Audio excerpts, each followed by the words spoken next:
আল্লাহ রসুলের এক সাহাবী বেদুইন সাহাবী রসুলের দরবারে আসলেন।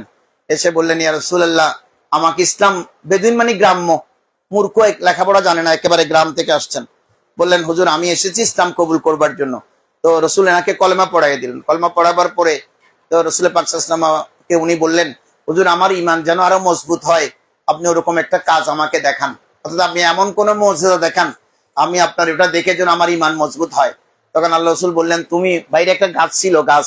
রসুল বললেন বেদুইন সাহাবীকে, তুমি যাও ওই গাছটিকে বলো আমি ডেকেছি। বড় গাছ, অনেক বড় গাছ, গাছটিকে বলো রসুল তোমাকে ডেকেছে। বেদুইন উনি গিয়ে বললে, এই গাছ, তোমাকে আল্লাহ রসুল সাল্লাল্লাহু আলাইহি ওয়াসাল্লাম ডেকেছেন। গাছটাই কথা শুনবার পরে হেলাধুলা শুরু করেছে, ডানে বামে পূর্ব পশ্চিমে হেলে দুলে গাছটার শিকড় শুদ্ধ উঠে গেছে। উঠে মাটিতে গড়াতে গড়াতে রসুলের সামনে চলে এসেছেন। এসে আল্লাহ রসুলকে সালাম দিলেন, আসসালাতু ওয়াসসালামু আলাইকা ইয়া রাসূলুল্লাহ। এটা বুখারী শরীফের riwayat, বুখারীতে আছে এই হাদিসটা। তখন বললেন যে, যখন রসুল করিম সাল্লাল্লাহু আলাইহি ওয়াসাল্লাম আবার বললেন, তুমি এখন ওকে বলো, গাছটাকে বলো আপন জায়গায় চলে যাওয়ার জন্য। গাছ তুমি এখন চলে যাও।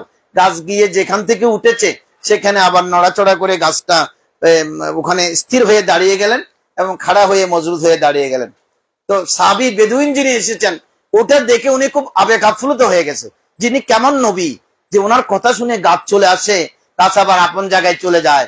উনি রাসূল করিম সাল্লাল্লাহু আলাইহি ওয়াসাল্লামের কপালে এবং মাথায় চুমু দিলেন, আবেগ আপ্লুত হয়ে। যেমন আমরা বলি না, আমার ছেলে যদি একটা ভালো কাজ করে, কোরআন তেলাওয়াত খুব সুন্দর করে, আমি তাকে কপালে চুমু দিই, মারহাবা।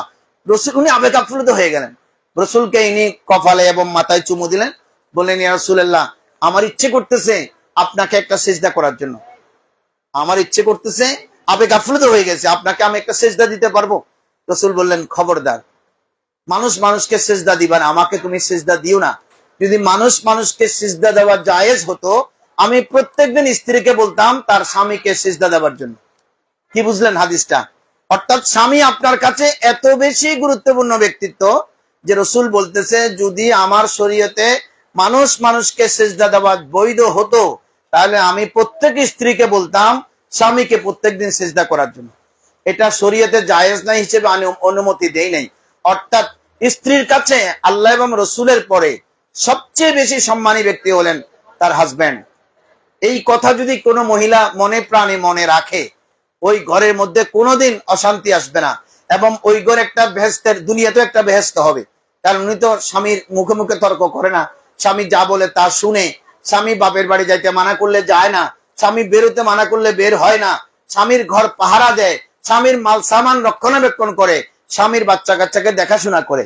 এই মহিলা যাবার সময় দুনিয়ার জমিন থেকে যখন পর্দা করবেন, 8টা বেহেশত ওনার দরজা খুলে যাবে, বলবে, মা তুমি আসো, আমার ভিতর দিয়ে তুমি প্রবেশ করো। এই জন্য মহিলাদের কাছে, হিন্দু ধর্মে কিন্তু ওটা আছে।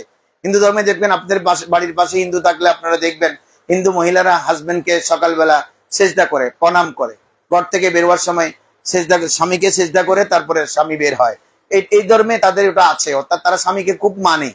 কোন মহিলা যদি হাজবেন্ড কোন কারণে মারা যায় হিন্দু ধর্মে, আর ওই মহিলা বিয়ে শাদী করে না, উনি বিধবা থেকে যায়। আবার আগে তারও কঠিন প্রথা ছিল, সতীদাহ প্রথা। ওটা ছিল যে যদি কোনো কারণে হাজবেন্ড মারা যায়, ওই মহিলাকেও স্বামীর সাথে তাদের শ্মশানে পুড়ে ফেলা হতো।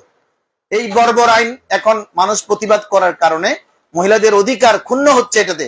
আমার হাজবেন্ড আল্লাহ মেরে ফেলেছেন, আল্লাহ হায়াত শেষ হয়েছে, আমার কি করার আছে, তার জন্য তার সাথে আমিও মরে যাবো, এটা কোন ধর্ম? ভারতবর্ষের প্রতিবাদ হয়েছে, এজন্য সে আইন এখন রদ হয়েছে। রদ হয়ে এখন মহিলারা থাকতে পারবে, কিন্তু ম্যাক্সিমাম বিয়ে করতে পারে না। এখন অবশ্য আইন করে নতুন করে বিয়ে করবার সুযোগও দেওয়া হয়েছে। কিন্তু আমাদের এখানে দেখেন, আমাদের ইসলাম ধর্মটা কত সুন্দর। কোন কারণে যদি হাজবেন্ড অ্যাক্সিডেন্ট করেছেন, দুরারোগ্য হয়েছে, মারা গিয়েছেন, স্ট্রোক করেছেন, তখন তিনি 4 মাস 10 দিন শোক পালন করবেন। 4 মাস 10 দিন, 4 মাস 10 দিন ইনি শোক পালন করবে। 4 মাস 10 দিনের পরে উনি যদি চায় অন্য কাউকে পারিবারিক ভাবে বা আত্মীয় স্বজনের মাধ্যমে উনি অন্য কোনো প্রস্তাবনা গ্রহণ করে বিয়ে শাদী করতে পারবেন 4 মাস 10 দিন পরে। কিন্তু আজকে হাজবেন্ড মারা গিয়েছে, আপনি 40 দিন 50 দিন পরে পারবেন না, 4 মাস 10 দিন পরে উনি বিয়ে শাদী করতে পারবে। অর্থাৎ মহিলাদের অধিকার ইসলাম ধর্ম যত সুন্দর দিয়েছে, অন্য কোনো ধর্ম এত সুন্দরভাবে দেয়নি।